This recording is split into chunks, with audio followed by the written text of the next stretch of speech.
He anchors the Weekend Update on Saturday Night Live, and he has recently quit the nasty habit of smoking. Norm Macdonald. Norm!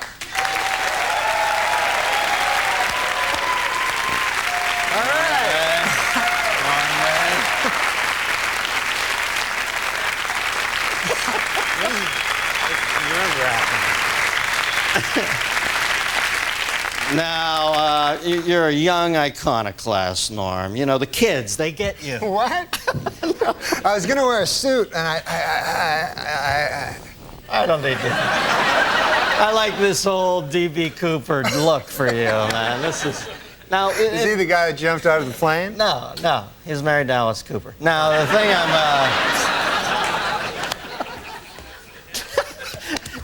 Remember you wrote for my first talk show? Yeah, you gave me my first And I used job. to come in the room, and you and Drake Sather had no lights on. It was like some fucking Anton LaVey Satan cult in there. And you guys used to turn out the sickest jokes ever. And everybody was always smoking. Then I see you on Saturday Night Live during the opening credits. And one of the things I like about you is you're completely unfiltered on that show. You'll say anything. And I saw in the picture you had a cigarette in your mouth. I thought, this guy just doesn't give a shit. So I asked you to come on. I find out you pussed out on me and quit smoking. What is that all about? No, because it's bad for you.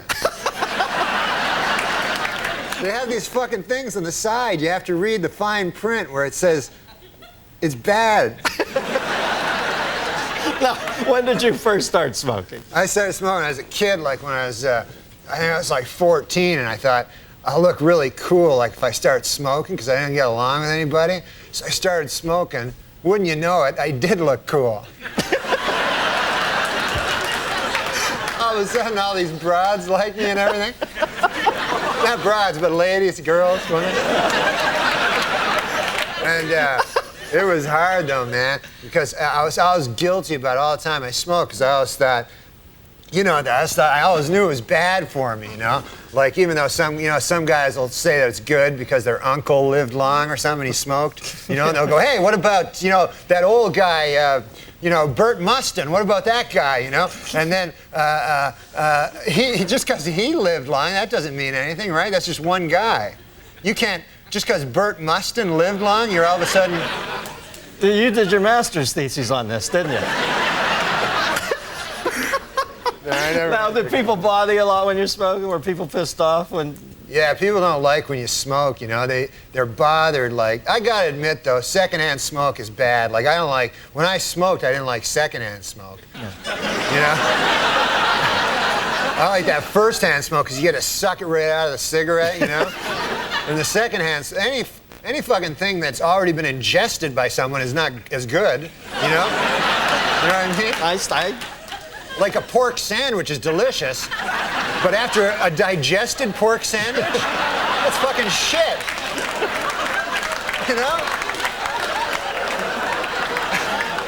You can't fight that logic, Norman.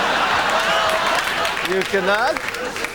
Do you think advertising brings kids to smoking? There's a lot of fight with the Joe Camel thing. Do you think they really? Yeah, definitely they got it. Because the thing is this, the advertisers, they got to go after kids because they're not going to get adults. Like, there's not going to be a 50-year-old guy going, hey, I should start smoking. That goddamn Camel, look at him. They gotta get little children. Joe Camel. Yeah. That's a frightening-looking beast. He looks like a cock. I read it. Yeah. I didn't make this up.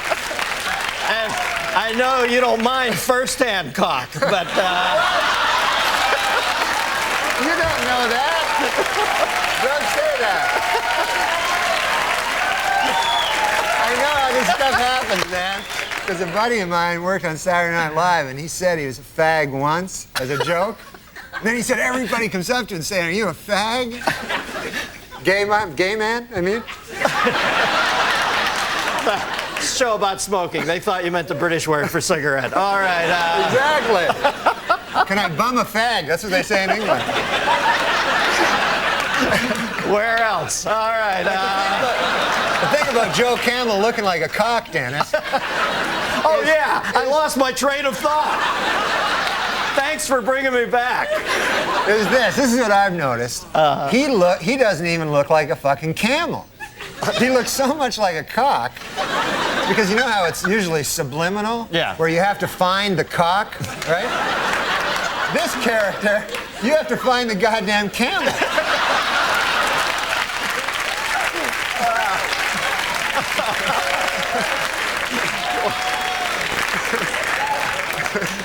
Yeah, believe me, when you only get 2 humps out of a cock, it's not worth smoking. All right, now, line 2, we got a phone call for you. Although I can't believe they'd still be on the line after this departure. Line 2, we've got Beverly from Middletown, Ohio. Beverly? Yeah, hi, Dennis. Hi, Norm. Hi, you didn't know my name, I don't think. Yes, I did. I watched Saturday night. Did you like it? Yeah. I liked it when Dennis was on it. Yeah, I did too. I watch Dennis every Friday. Get out of here. You're great at that, man. You're great at this. You know why? Because you don't give a shit about Dennis. You know what I mean? It's like the best thing you can do. Whenever I'd go on, they'd go, what's it like following Chevy? And I like Chevy. He makes me laugh. What the fuck do I think about Chevy? I'm trying to make a living here. Right, you know what I mean? Yeah. When I see you, I know you're thinking the same thing. Like, screw Dennis. I'm killing. Okay. Anyway, go ahead. What's your question? Okay, since nicotine is such an addictive drug, do you think someday you'll have to have a prescription to buy a pack of cigarettes? Well, you know, they always bring up the Constitution and talk about how we should still have the right to a militia and all that. But let's face facts, this country was built on tobacco growers. So, you know, if you're going to start changing, if you're not going to change one thing because it comes from way back then, you can't change this either. There are farmers out there who make a living. Tobacco is one of the crops that got this country going. So, no, I don't think they'll ever make it illegal. Yeah, no, they shouldn't make it illegal. I know. I think Norm's backing me up on that. What motivated you to quit? Well, I guess, you know, I read this thing about how it was like a phallic symbol, and that my doctor went in. He said, you probably have an oral fixation, which you know what that means. Let's not kid ourselves, right? So that's why I always smoke like cigarettes instead of cigars, because if I'm gonna have I like a little white thin cock, you know. Are we back to cocks again? I go away to Ohio, Middletown, the center of the universe, to take a nice clean call, and then I space out. I'm thinking, I can't listen to Norm for a second. I gotta get a time cue here. I come back and you're talking about having a thin white cock in your I don't have a thin white cock. In my cock, you mean? No. In my mouth. No, you misunderstand. What I'm saying is this. I'm just saying Don't make the mistake of thinking I fucking listen to you. I just want to make it clear about that cock thing. I was just saying, if I ever was gay, if they like suddenly made it mandatory or something, then I would choose the smallest cock, and I would like a guy that came fast. I don't know. I thought the subject was cock. No, cocks is next week. I'm sorry. Does that answer your question? Yes, it does. Norm Macdonald, ladies and gentlemen.